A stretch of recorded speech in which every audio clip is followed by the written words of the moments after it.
الحمد لله رب العالمين والصلاة والسلام على من كان نبيا وآدم بين الماء والتين أما بعد فأعوذ بالله من الشيطان الرجيم بسم الله الرحمن الرحیم الحمد للہ عز وجل دراست النحو ہم پڑھ رہے تھے۔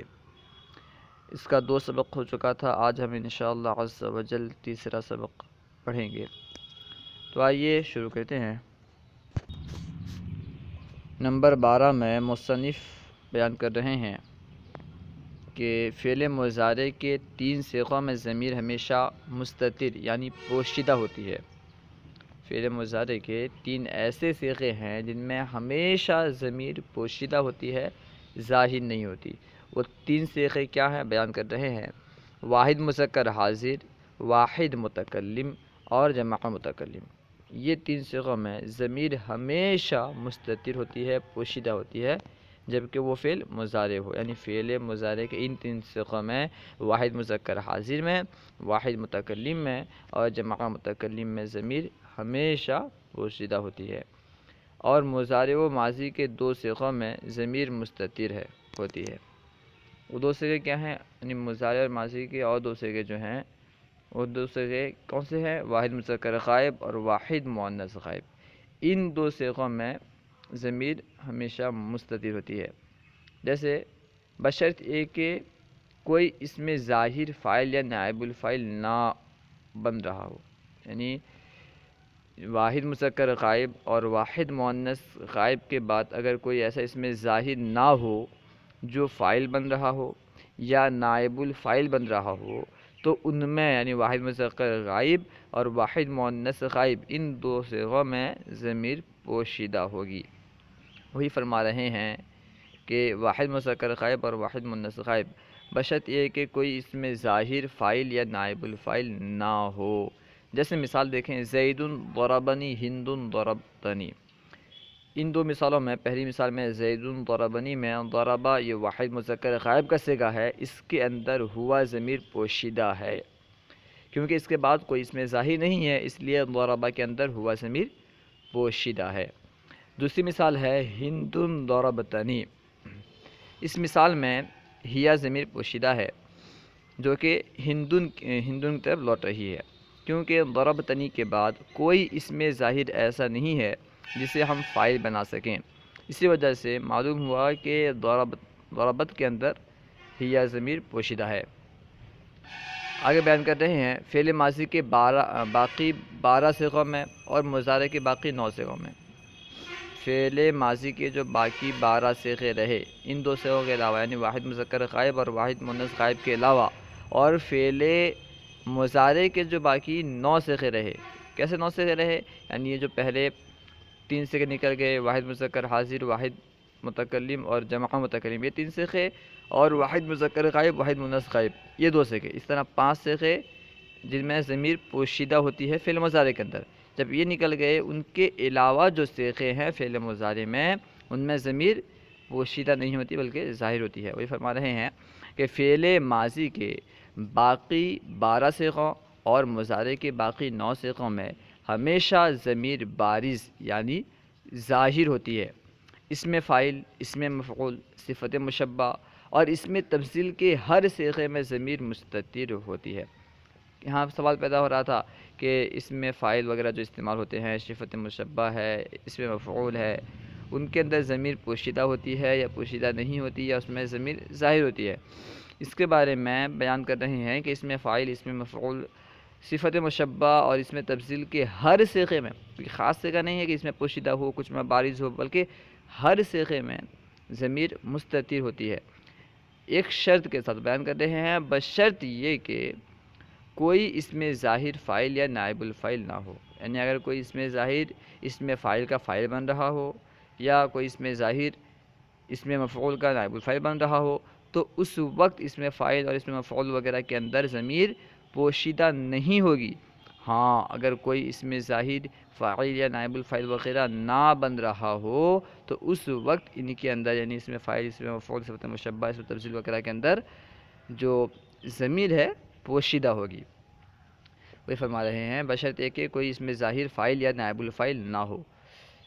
ضمیر مستتر اور ضمیر بارز کے علاوہ باقی اسموں کو اس میں ظاہر کہتے ہیں، یعنی جہاں ضمیر مستتر ہوتی ہے اور جہاں ضمیر بارز ہوتی ہے، ان کے علاوہ جو باقی اسماء ہوتے ہیں سب کو اس میں ظاہر کہتے ہیں، سب اس میں ظاہر کہلائیں گے۔ جو بھی اسماء ہوں، اگر وہ ضمیر بارز نہیں ہے، ضمیر مستتر نہیں ہے، تو ظاہر ہے کہ وہ اس میں ظاہر ہی ہوگی۔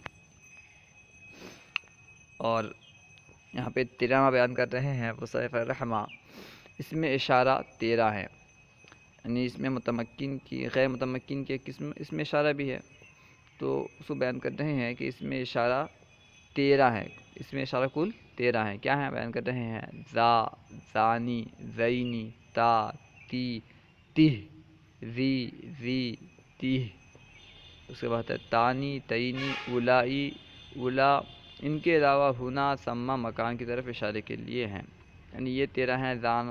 ذا، زینی، ذانی، زینی، یہ 3 ہیں۔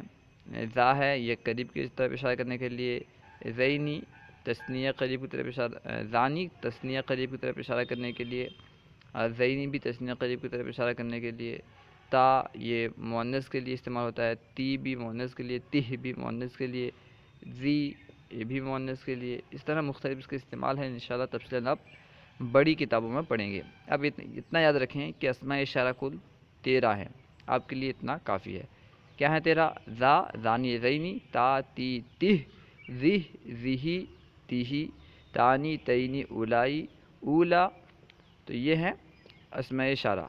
اس کے بعد بیان کرتے ہیں کہ ہنا اور ثم، یہ دونوں کسی مکان کی طرف اشارہ کرنے کے لیے استعمال ہوتے ہیں، یعنی مکان کی طرف اگر اشارہ کرنا ہو تو کبھی ہونا استعمال کرتے ہیں، کبھی ثم استعمال کرتے ہیں۔ وہ فرما رہے ہیں کہ ان کے علاوہ ہونا، ثم مکان کی طرف اشارہ کے لیے ہیں، یعنی استعمال ہوتے ہیں۔ نمبر 14، اردو میں اسم موصول صرف 3 ہیں۔ اردو میں بھی اسم موصول موجود ہیں، استعمال ہوتے ہیں، لیکن اردو میں اسم موصول صرف اور صرف 3 ہیں۔ کیا؟ جو، جس، جن، یہ ہیں اسم موصول۔ جیسے وہ آیا جو ایک کام کیا تھا، میں نے اس کو دیکھا جس نے کھایا تھا، میں نے ان لوگوں سے ملاقات کی جو لوگ مجھے مارے تھے، کچھ اس طرح جو مختلف جملے آپ بنا سکتے ہیں۔ تو الحاصل یہ کہ اردو میں اسم موصول 3 ہے، وہ 3 کیا کیا ہیں؟ جو، جس اور جن، بس یہ 3 اردو میں اسم موصول کے طور پر استعمال ہوتے ہیں۔ لیکن عربی میں اسم موصول 16 ہیں، 3 نہیں، 4 نہیں، 5 نہیں، بلکہ 16 ہیں۔ وہ فرما رہے ہیں لیکن عربی میں 16 ہیں۔ الذی، اللذانی، اللذینی، الذین، اللتی، اللاتی، اللتینی، اللاتی، اس کے بعد ہے اللواتی، تو من، ما، این، ایتن، ذو بمعنی الذی، یعنی وہ ذو جو الذی کے معنی میں ہو، جو الذی کے معنی میں نہیں ہوتا وہ نہیں، جو ذو الذی کے معنی میں ہوتا ہے وہ بھی اس میں موصول ہوتا ہے۔ اس طرح ذا جو ما استفہامیہ کے بعد ہو، ہر ذا نہیں، جو ذا ما استفہامیہ کے بعد واقع ہو وہ ذا اس میں موصول ہوگا، جیسے ما ذا وغیرہ استعمال ہوتا ہے، وہ ذا جو اس میں موصول کے بعد استعمال ہو۔ اور الف لام جو اس میں فاعل یا اس میں مفعول پر الذی کے معنی میں ہو، یعنی وہ الف لام جو اس میں فاعل یا اس میں مفعول پر ہو اور وہ الذی کے معنی میں ہو، تو یہ سب اسماء موصولہ ہوں گے۔ جیسے الضارب والمضروب، تو یہاں پہ جو الف لام ہے یہ الضارب میں اس میں فاعل میں ہے، المضروب میں اس میں مفعول میں ہے، اور یہ الذی کے معنی میں ہے۔ تو یہ تمام ہیں اسم موصول جو عربی میں استعمال ہوتے ہیں، الذی، اللذانی، الذین، اس طرح مکمل تقریباً 16 اسماء ہیں جو کہ بطور موصول اسم موصول عربی میں استعمال ہوتے ہیں۔ اسم موصول کسے کہتے ہیں اس کے بارے میں یہاں وضاحت کر رہے ہیں۔ اسم موصول کے بعد ایک جملہ خبریہ کا ذکر لازم ہے۔ یہاں پہ اسم موصول کی تعریف بیان نہیں کیے، اتنا آپ یاد رکھیں کہ اسم موصول وہ اسم ہوتا ہے جو خود، یعنی وہ خود کسی جملے کا جز نہیں بن سکتا جب تک کہ ما بعد صلے سے نہ ملے، یعنی اس میں موصول اس اسم کو کہیں گے جو اپنے صلہ سے ملے بغیر کسی جملے کا جز نہ بن سکے۔ اب دیکھیں یہاں پہ نمبر 15 میں اسم موصول کے بعد ایک جملہ خبریہ کا ذکر لازم ہے، یعنی اسم موصول کے بعد ایک جملہ خبریہ کا ذکر کرنا ضروری ہے، لازم ہے، ذکر کرنا ہی ہوگا۔ جملہ خبریہ چاہے فعلیہ ہو یا اسمیہ ہو، ذکر کرنا ہی ہوگا۔ وہ فرما رہے ہیں اسم موصول کے بعد ایک جملہ خبریہ کا ذکر لازم ہے جس کو صلہ کہتے ہیں، یعنی اسم موصول کے بعد جو جملہ خبریہ آتا ہے اس کو کیا کہتے ہیں؟ صلہ کہتے ہیں، جس کو صلہ کہتے ہیں۔ اور صلہ میں ایک ضمیر غائب لازم ہے، صلہ کے اندر بھی ایک غائب کی ضمیر کا ہونا لازم ہے، ضروری ہے، جس کا مرجع اسم موصول ہو، یعنی ایسے غائب کی ضمیر کا ہونا جس کا مرجع اسم موصول ہو، جو ضمیر اسم موصول کی طرف لوٹ رہی ہو۔ اگر کوئی ایسی ضمیر غائب ہو جس کا مرجع اسم موصول نہ ہو بلکہ کسی اور طرف لوٹ رہی ہو تو پھر بھی کافی نہیں ہوگا، بلکہ اسم موصول کی طرف لوٹنے والی ضمیر کا ہونا ضروری ہے۔ یہ فرما رہے ہیں اور صلے میں ایک ضمیر غائب لازم ہے جس کا مرجع اسم موصول ہو، جیسے الذی ضربتہ لئیم، وہ شخص جسے میں نے مارا وہ لئیم ہے، کمینہ ہے۔ تو دیکھیں یہاں پہ ضربتہ میں جو ہا ضمیر ہے آخر میں، اس کا مرجع الذی ہے۔ پہلے دیکھیں الذی اس میں موصول ہے، ضربتہ لئیم یہ مکمل جملہ خبریہ ہے، تو ضربتہ لئیم کو صلہ کہیں گے کیونکہ یہ جملہ خبریہ ہے، اور جملہ خبریہ کو صلہ کہتے ہیں جو جملہ خبریہ اس میں موصول کے بعد آئے۔ اور اس جملہ خبریہ میں ایک ضمیر غائب کا ہونا ضروری ہے جو اس میں موصول کی طرف لوٹ رہی ہو، تو یہاں پہ ضربتہ میں جو ہا ضمیر ہے یہ الذی کی طرف لوٹ رہی ہے، تو یہاں پہ مکمل طور پر یہ صلہ بن پایا، اس میں موصول کا صلہ بن گیا۔ یہ جو جملہ ہے الذی ضربتہ لئیم، وہ شخص جسے میں نے مارا لئیم ہے۔ لیکن اس میں فاعل اور اس میں مفعول پر جو لام الذی کے معنی میں ہو اس کا صلہ خود وہی اسم فاعل یا اسم مفعول ہوگا۔ اب یہاں پہ ایک اعتراض پیدا ہو سکتا ہے کہ کبھی کبھی ہم دیکھتے ہیں کہ اس میں موصول کے بعد کوئی جملہ نہیں ہوتا ہے، کبھی کبھی ایسا ہوتا ہے کہ اس میں موصول کے بعد جملہ نہیں ہوتا بلکہ اس میں فاعل کا صیغہ ہوتا ہے یا اس میں مفعول کا صیغہ ہوتا ہے۔ آپ نے یہ کیسے کہہ دیا کہ اس میں موصول کے بعد جملہ خبریہ کا ہونا لازم ہے، ضروری ہے؟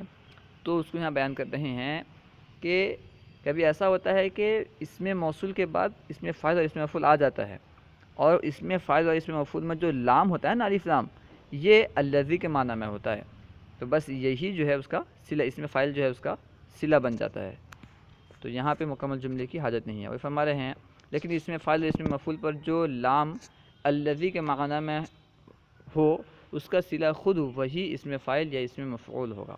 یا پھر آپ اس طرح سمجھیں کہ جو صرف اس میں فاعل استعمال ہوا ہو، جہاں پہ صرف اس سے پہلے کوئی الذی وغیرہ نہ ہو، اس میں موصول نہ ہو، بلکہ جیسے الضارب ہے، المضروب ہے، تو یہاں پہ جو اس میں فاعل ہے، کیونکہ انہوں نے کہا اس میں فاعل کے اندر جو الف لام ہوتا ہے وہ الذی کے معنی میں ہوتا ہے، تو وہ اس میں موصول ہوا، الذی کے معنی میں ہوا تو اس میں موصول ہوا، کیونکہ انہوں نے اسماء موصولہ میں اسے بھی شمار کیا ہے جو الف لام اس میں فاعل اور اس میں مفعول میں ہوتا ہے، تو جب اس میں فاعل اور اس میں مفعول میں الف لام ہوگا تو بھی وہ صلہ ہوگا، اس میں موصول ہوگا۔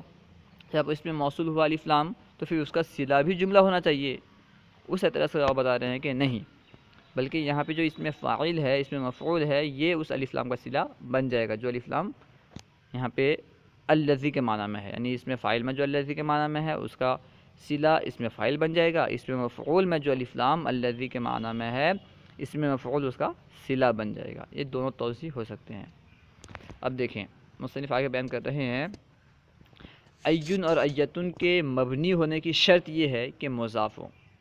ایون اور ایتن یہ کبھی مضاف ہو کر استعمال ہوتے ہیں، کبھی بغیر مضاف استعمال ہوتے ہیں، لیکن یہ مبنی تب ہوں گے جبکہ یہ مضاف ہوں۔ اور بھی شرط آگے بیان کرتے ہیں۔ پہلے آپ سمجھتے ہیں کہ مبنی کسے کہتے ہیں؟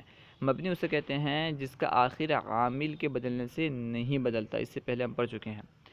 ایون اور ایتن کے مبنی ہونے کی شرط یہ ہے کہ مضاف ہوں اور ان کا صلہ ایسا جملہ اسمیہ ہو جس کا مبتدا محذوف ہو، اور اگر یہ شرط جو ہے نہ پائی جائے تو ایون اور ایتن معرب ہوں گے۔ ایون اور ایتن کے مبنی ہونے کے لیے دو شرط ہیں۔ نمبر ایک، وہ مضاف ہوں۔ ایون اور ایتن کے مبنی ہونے کے لیے دو شرائط ہیں۔ نمبر ایک شرط، پہلی شرط یہ ہے کہ یہ مضاف ہوں۔ دوسری شرط یہ ہے کہ ان کا صلہ جملہ اسمیہ ہو، اور ایسا جملہ اسمیہ جس کا جو مبتدا ہے محذوف ہو، مبتدا مذکور نہ ہو بلکہ محذوف ہو۔ یہ دونوں شرائط جب پائی جائیں گے، یعنی یہ اسما ایون اور ایتن مضاف بھی ہوں اور ان کا صلہ محذوف المبتدا جملہ اسمیہ ہو، ایسا جملہ اسمیہ ہو جس کا مبتدا محذوف ہو، تو اس وقت یہ مبنی ہوں گے۔ اور اگر ایسا نہ ہو، یعنی یہ مضاف نہ ہو، تب بھی یہ معرب ہوں گے، یا مضاف تو ہوں لیکن جملہ خبریہ کی طرف ہوں، تب بھی یہ مبنی ہوں گے، یا مضاف تو ہوں لیکن جملہ اسمیہ ہی کی طرف مضاف ہوں لیکن ان کا مبتدا مذکور ہو، تب بھی یہ معرب ہوں گے، مبنی نہیں ہوں گے۔ یعنی یہ جو صورتیں بیان کی گئی ہیں، ان کے علاوہ جتنی صورتیں بنیں گی، ہر صورت میں یہ اسماء ایون اور ایتن معرب ہوں گے۔ بس وہ صورتیں کیا ہے؟ جب یعنی مبنی ہونے کی صورت بس یہ ہے کہ جب یہ اسماء مضاف ہوں اور ان کا جو صلہ ہے یہ مبتدا محذوف جملہ اسمیہ ہو، ایسا جملہ اسمیہ ہو جس میں مبتدا مذکور نہ ہو، تو اس صورت میں یہ مبنی ہوں گے، ورنہ یہ معرب ہوں گے۔ نمبر 17، اسم فعل اس اسم کو کہتے ہیں جو فعل کے معنی میں مستعمل ہے۔ جو اسم فعل کے معنی میں استعمال ہوتا ہے، جس اسم کو فعل کے معنی میں استعمال کیا جاتا ہے، اس اسم کو اسم فعل کہتے ہیں۔ اسم فعل کی دو قسمیں ہیں۔ نمبر ایک، اول فعل ماضی کے معنی میں، یعنی ایسا اسم فعل جو فعل ماضی کے معنی میں ہوتا ہے، جیسے اول فعل ماضی کے معنی میں جیسے ہیہاتا، شتانا، سرعانا، تو یہ جو ہے فعل ماضی کے معنی میں یہ اس میں فعل ہے استعمال ہوتے رہتے ہیں۔ دوم امر حاضر کے معنی میں جیسے نزالی، رویدہ، بلہا اور حیل، تو یہ سب جو ہے یعنی رویدہ، نزالی وغیرہ یہ امر کے معنی میں استعمال ہوتے ہیں۔ الحاصل یہ کہ اس میں فاعل کی دو قسمیں ہیں۔ نمبر ایک، وہ اس میں فعل جو ماضی کے معنی میں ہو، وہ اس میں فعل جو امر کے معنی میں ہو۔ اس میں فعل کی دو قسمیں ہیں، وہ اس میں فعل جو ماضی کے معنی میں استعمال ہو، وہ اس میں فعل جو امر کے معنی میں استعمال ہو۔ اس کے علاوہ اور بھی اس کی اقسام ہیں، آپ بڑی کتابوں میں پڑھیں گے، اس کی اور بھی اقسام بنتی ہیں، منقول، مرتجل، اس طرح دوسری قسم بھی بنتی ہیں الگ اعتبار سے، یعنی کس سے یہ بنے ہیں اس اعتبار سے منقول، مرتجل، اس طرح اس کی تین قسمیں بن جاتی ہیں۔ نمبر 18، اسم صوت اس اسم کو کہتے ہیں جس سے کسی کی آواز کو نقل منظور ہو یا کسی جانور کو اس لفظ سے بلانا، ہانکنا یا روکنا وغیرہ منظور ہو، یعنی جس آواز کے ذریعے سے کسی کی آواز کو نقل کرنا منظور ہو، منظور سے مراد یعنی نقل کرنا مقصود ہو، جس آواز کے ذریعے سے، جس اسم کے ذریعے سے کسی کی آواز کو نقل کرنا مقصود ہو یا کسی جانور کو بلانا یا ہانکنا یا روکنا مقصود ہو، روکنا مراد ہو، تو اس اسم کو کہیں گے اسم صوت۔ جس کے ذریعے سے بلایا جائے کسی جانور کو یا ہانکا جائے یا کسی کی آواز کو نقل کیا جائے، منقول کیا جائے، تو وہ اسم جو ہے اس میں صوت کہلائے گا۔ جیسے اح اح، تو یہ سینے کے درد کے لیے استعمال ہوتا ہے۔ اح اح جو ہے نا، یہ سینے کے درد کے وقت نکلتا ہے، تو اس کی آواز کو یہاں نقل کیا جا رہا ہے، تو یہ کیا ہے؟ اسم صوت۔ اسی طرح اف، تو یہ بھی اسم صوت ہے۔ اس طرح بخ بخ، قاق، قاق جو ہے کوے کی آواز ہے، تو یہ تمام جو ہیں اس میں صوت ہیں۔ ان میں سے کچھ ایسے ہیں جن میں آواز کا نقل کرنا پایا جا رہا ہے، کسی کی آواز کا نقل کرنا، اور کچھ ایسے اسما ہیں جس میں کسی کو ہانکنا یا بلانا وغیرہ پایا جا رہا ہے۔ صلو علی الحبیب صلی اللہ تعالی علی محمد۔ اگر کہیں کوئی بات آپ کو سمجھ میں نہ آئی ہو یا کوئی درسیات کے متعلق سوال کرنا ہو تو کمنٹ باکس میں سوال کریں، انشاءاللہ عز و جل آپ کو جواب مل جائے گا، اور اگر کہیں آپ کوئی غلطی پائیں تو اصلاح فرمائیں، انشاءاللہ عز و جل آپ ہمیں آئیں بائیں شائیں کرتا نہیں پائیں گے، انشاءاللہ عز و جل آپ کے موقف پر ہم قائم رہیں گے اگر آپ کا موقف صحیح رہا۔ ہمارے یوٹیوب چینل فیضان درسانی چینل کو سبسکرائب کریں اور ان ویڈیوز کو خوب عام کریں۔